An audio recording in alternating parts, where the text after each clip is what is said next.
Hello everyone. Today we are solving 5 quick high-yield questions on linear substitution. Let's start. Question 1. Given x equals to 3, find the value of y in the equation twice x plus thrice y equals to 12.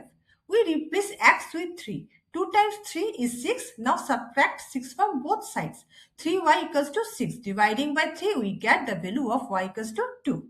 Question 2. If a minus b equals to 7 and b equals to 2, find a.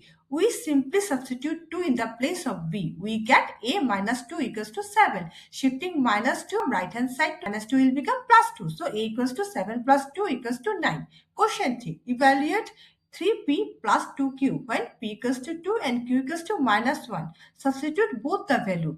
2 for p and minus 1 for q. So 3 times 2 gives 6 and 2 times minus 1 gives minus 2. So 6 minus 2 equals to 4.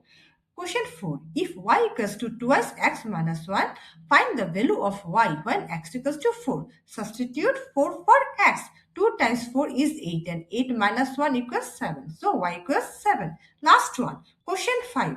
Verify if x minus 2 is a solution to 5x minus 7 equals to 3x minus 4 whole bracket minus 5.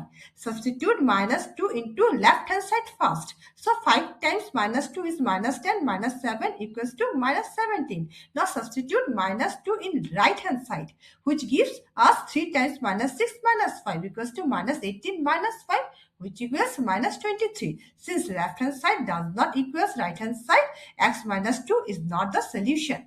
Final challenge for you.